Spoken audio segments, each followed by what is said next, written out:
खुशामदीद कहते हैं। नया साल आपको बहुत बहुत मुबारक हो। नया साल आपके लिए बेशुमार तकलीफें और परेशानियां मतलब बेहद खुशियां और अच्छाइयां लेकर आए। माजरत, वो मुझे बुजुर्ग ने कहा था कि तुम्हारे मुंह से ना टीवी पर झूठ नहीं निकल पाएगा, तो सब सच निकले जा रहा है। अच्छे खासे बने काम ऑडियो और एक वीडियो ये नहीं निकली जो साबित करके दिखा दे कि गवादर के बाहर भी सीपेक बन रहा है, खुफिया तौर पे बन रहा है, काम हो रहा है, हमें नहीं पता लेकिन काम हो रहा है। पीठ पीछे खामोशी से सीपेक, क्या काम हो रहा है, क्या काम हो रहा है, आई वांट टू नो। जय हिंद दोस्तों, मैं महेंद्र शर्मा स्वागत करता हूं वन वर्ल्ड हिंदी में आपका। उम्मीद करता हूं आप खुश और स्वस्थ है। दोस्तों आइए दिखाते हैं पाक मीडिया की एक लेटेस्ट डिबेट, जिसमें कैसे पाकिस्तान का ये एंकर पाकिस्तान की ही बजाया जा रहा है, क्योंकि पाकिस्तान की जो इकोनॉमी है वो बिल्कुल क्रैश कर चुकी है। और पाकिस्तान में जो एक सीपेक के नाम का ढकोसला जो चाइना ने फेंका था इनको गुलाम बनाने के लिए, तो वो भी कहीं ना कहीं खुफिया तरीके से फैल हो चुका है। क्योंकि आज तक कोई सीपेक में जितने भी पैसे लगे, रुपए लगे, उनका फायदा पाकिस्तान की आवाम को हो ही नहीं पाया है। और साथ में कैसे ये पाकिस्तान का ये बिजनेसमैन बैठ के इसके साथ एंकर के साथ डिस्कशन कर रहा है कि पाकिस्तान को अगर बनाना पड़ेगा तो IMF के आगे झुकना पड़ेगा और वहां से पैसे लेके और क्लियरेंस लेके दूसरे देशों से जो वर्ल्ड बैंक है वो रहे उन बैंकों से लोन ले सकता है। क्योंकि आज पाकिस्तान की इमेज है वो बहुत ज्यादा भयंकर तरीके से खराब हो चुकी है, क्योंकि चाइना और सऊदी जैसे दोस्त मुल्क भी आज पाकिस्तान को पैसा नहीं दे रहे हैं। तो इसी प्रकार की चर्चा इस डिबेट में की गई है। तो दोस्तों देखिए डिबेट और कमेंट में अपनी प्रतिक्रिया जरूर दें। लास्ट में आपसे रिक्वेस्ट करूंगा, चैनल पर नए हैं तो चैनल को सबसे पहले सब्सक्राइब करें, लाइक शेयर कमेंट जरूर करें। दोस्तों जय हिंद, वंदे मातरम, भारत माता की जय। दोस्तों खुशामदीद कहते हैं। नया साल आपको बहुत बहुत मुबारक हो। नया साल आपके लिए बेशुमार तकलीफें और परेशानियां मतलब बेहद खुशियां और अच्छाइयां लेकर आए। माजरत, वो मुझे बुजुर्ग ने कहा था कि तुम्हारे मुंह से ना टीवी पर झूठ नहीं निकल पाएगा, तो सब सच निकले जा रहा है। अच्छे खासे बने काम बिगाड़ रहे हैं सारे। बात कुछ ऐसी है कि नाजरीन आप खुद वाकिफ़ हैं, मुझे कहानी बनाने की ज़रूरत नहीं है। मुल्क की मईशत का मुकम्मल बेड़ा गर्क हो चुका है। वक्त के साथ साथ हमने हर तरह का वज़ीर ख़जाना लगा के देख लिया और मुल्क की मईशत का बेड़ा गर्क हुए जा रहा है। नाजरीन, मैं अकेला वो मर्द का बच्चा, नर का बच्चा एंकर हूँ, अकेला ही हूँ जिसने आज तक शोर मचाया कि मुल्क की मईशत का मुस्तकिल बेड़ा गर्क हो रहा था और आगे भी हो रहा है, और मौजूदा तौर पे जो हो रहा है वो तो आपको दिख ही रहा है। लेकिन मेरी ये सच्ची बातें पाकिस्तानियों को बहुत ज़्यादा, मेरे हमवतनों को बहुत ज़्यादा कड़वी लग रही थी, क्योंकि सच्ची वसाइल बहुत ज़्यादा हैं पाकिस्तान के पास, आबी वसाइल बहुत ज़्यादा हैं पाकिस्तान के पास, तेल के ज़खायर बहुत ज़्यादा हैं पाकिस्तान में, मुतादिद जगहों पर सोने के खजाने निकल आए हैं। ये ड्रामा, ढकोसला और फ्रॉड पाकिस्तानियों को बहुत पसंद है। इसके साथ साथ आम तौर पे लाल बत्तियां भी इनको बहुत पसंद हैं, जैसे कि कराची हांगकांग बन जाएगा, कराची बैंकॉक बन जाएगा, कराची ये बन जाएगा। लेकिन कराची पोम्पे के खंडरात के अंदर कन्वर्ट हो चुका है। इसके साथ साथ आपको पता होगा एक दुनिया का सबसे बड़ा यानी झूठा आदमी भी, मैंने कोई 1 लाख झूठे लोग मरे, फिर एक झूठा पैदा हुआ होगा जिसने इस झूठ को हजम कर लिया होगा कि सीपेक एक हकीकत है। और नौजुबिल्ला, ये वो कौम है जो सुमो सलात में यकीन नहीं रखती, अत्ती सलात पे नौजुबिल्ला कनात करने की कोशिश करती है। और आप देख लें नौजुबिल्ला कि ये वो कौम है जिन्होंने सीपेक के पीछे लग के अपने आप को बर्बाद कर लिया। नाजरीन, मैं अकेला वो नर का बच्चा एंकर था। सारे पाकिस्तान ने कहा जो सीपेक के खिलाफ बोलेगा वो गद्दार होगा, और मैंने मवांगे दोहल आवाज बुलंद की कि सीपेक पाकिस्तान का बेड़ा गर्क करेगा, पाकिस्तान की मईशत का बेड़ा गर्क करेगा। और आज ये साबित हो गया कि 6 साल गुजरने के बाद सीपेक 0/0।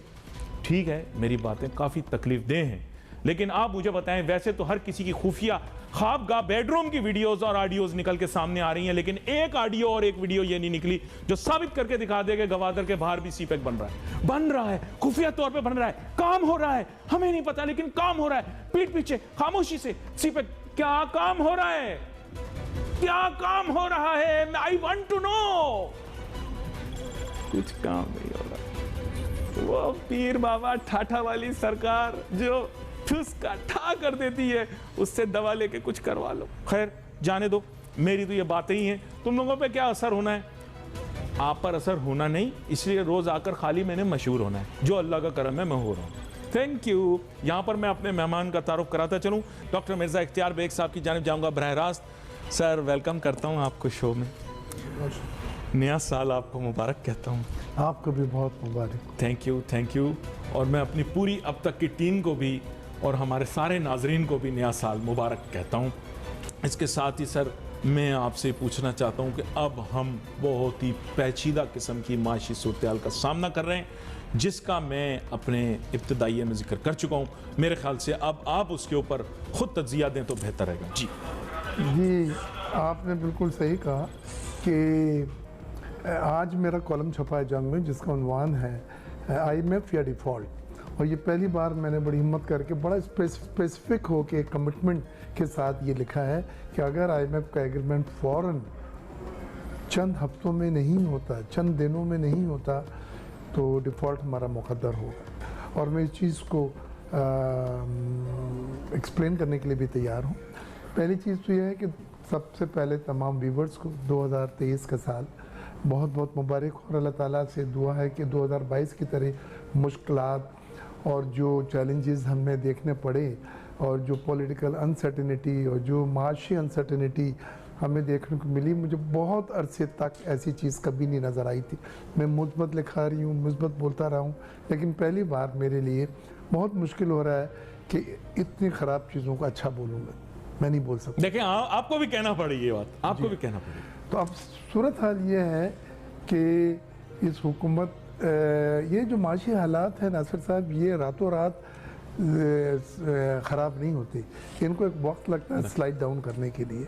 ये कई सालों से माशी सूरत हाल मुल्क की बिगड़ रही थी, हमारे कर्जे बढ़ रहे थे, हमारे रिमिटेंसेस कम हो रही थी, हमारी जो इम्पोर्ट है वो बढ़ के PTI में 80 अरब डॉलर हो गई थी। उसके मुकाबले में हमारी एक्सपोर्ट सिर्फ 30 अरब डॉलर रही थी, तो 50 अरब डॉलर का हमें तिजारती खसारा था, जिसकी वजह से 2021 की अगर मैं सिर्फ बात करूं तो उसमें हमारे 16-17 अरब डॉलर के ज़खायर थे, जो कम हो के अब 4.8 अरब डॉलर पे आ गए। और इसमें भी 3 अरब सऊदी अरब के हैं और 2 अरब चाइना के हैं, जो रूल ओवर हुए। इसमें भी 1.4 या 1.3 बिलियन डॉलर जो है वो पे करना है 10 जनवरी को। तो अगर वो इसमें हम सब चीज़ों को शामिल कर लें तो हमारे पास ज़खायर ख़त्म हो चुके हैं। और यही वजह है कि हुकूमत ने LCOं पे पाबंदी लगा ली है, सिवाय खाने पीने का अशिया और पेट्रोलियम मसनूआत और स्पेयर पार्ट्स के तमाम चीज़ों पे बैंक को मना कर दिया गया है। जो अदर देन LC गुड्स आ भी गई हैं, पोर्ट पे 1-1.5 महीने से पड़ी हुई, उसके लिए भी डॉलर नहीं है तो क्लियर नहीं कराने को बैंकों को कहा जा रहा है, जिसकी वजह से डैमेज भी पड़ रहा है।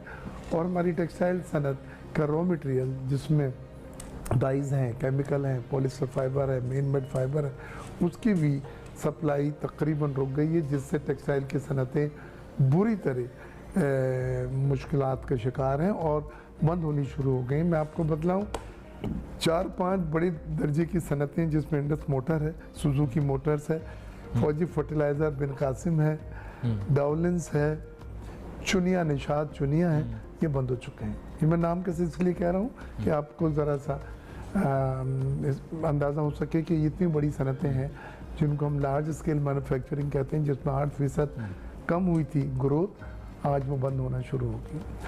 अब हमारी सूरत हाल ये है कि हमारे पास तो 1 महीने का भी अब फॉरेन एक्सचेंज नहीं रहा है कि हम इंपोर्ट कर सकें। आपके पास जो डॉलर आने के दूसरे ज़राए हैं, वो IMF एग्रीमेंट ना होने की वजह से वो भी दरवाजे बंद हो गए। अच्छा, 2 ज़राए थे। ये देखिए, आप एक विजनरी आदमी हैं जी। आपकी मौजूदगी का मैं फ़ायदा उठाऊंगा, ख़ास तौर पे इस महीने की मुनासबत से भी और आपकी वाबस्तगी की बुनियाद पर भी सियासी तौर पर। भुट्टो साहब एक विजनरी आदमी थे। मैंने रिवाइंड का बटन इसलिए हिट किया है क्योंकि हमें अंडरस्टैंड करना पड़ेगा कि हमें विजन को अप्लाई करना पड़ेगा। आपको सियासी तौर पे हमारे नाजरीन शायद भुट्टो साहब की विजन से एग्री ना करते हो, आप तो करते हैं, जी, तभी आप पीपल पार्टी में हैं। बात यह है कि आपको अपने मुल्क की पूरी एक विजन बनानी पड़ेगी अगले 10 साल, 20 साल, 30 साल, 40 साल की। उस विजन को रखते हुए सामने उन्होंने रिवर राइन के मॉडल पे पोर्ट कासिम बनाया, स्टेट इंडस्ट्रीज बनाई, आपको पता है, स्टील मिल का किया। स्टील मिल का, और बेशुमार बेशुमार, मैं आपको सच बताऊं उनके बहुत सारे मंसूबे हैं जो कि आपके सामने हैं। लेकिन ये कि नाजरीन को शायद उनका इतना पता ना हो, लेकिन ये मोटरवे का जाल बनाने का भी बुनियादी नुस्खा उनके पास है। देखिए, आपके पास आज ऐसा लीडर है, मैं सियासी वाबस्तगी की बात नहीं कर रहा, आपके पास ऐसा लीडर है जो विजनरी हो? आप बिल्कुल सही कह रहे हैं कि एक विजनरी लीडर हो और साथ साथ मजबूर हुकूमत हो। इस बार 13 जमातों की एक मखलूत हुकूमत जो एक दूसरे के साथ समझौते करके आई है और महदूद वसाइल हैं। फिर आपकी फॉरेन पॉलिसी जो माजी की थी पीटीआई की हुकूमत में, उसने आपको अमेरिका से भी नाराज़ कर दिया, उसने चीन से भी नाराज़ कर दिया, सऊदी अरब से भी खुश नहीं था। तो इन हालात में आप क्या एक्सपेक्ट करते हैं? देखिए, IMF का एग्रीमेंट खटाखट हो रहे थे। जी जी जी, माज़रत। इसहाक साहब जब पहले वज़ीर ख़जाना थे, क्योंकि अमेरिका खुश था, वहाँ से ग्रीन लाइट थी। आपको आज IMF का एग्रीमेंट ना होने की वजह से तमाम डोनर्स एजेंसी, जिसमें world bank, IFC, Islamic development bank और इंफ्रास्ट्रक्चर डेवलपमेंट बैंक, इन चारों के पास सैंक्शन लिमिट्स हमारी, लेकिन उन्होंने रोक दिया, वो फंड्स नहीं दे सकते कि पहले IMF का एग्रीमेंट हो। डोनर्स एजेंसी जिसमें सऊदी अरेबिया, UAE और चाइना है, जिन्होंने रोल ओवर का प्रॉमिस किया था शहबाज शरीफ साहब से, वो कतर आ रहे हैं रोल ओवर करने के लिए। वो चाहते हैं पहले IMF का एग्रीमेंट हो जाए। तो आपके लिए सबसे ज़रूरी यह है कि आप IMF के एग्रीमेंट को बहाल करें ताकि लोगों का कॉन्फिडेंस बढ़े।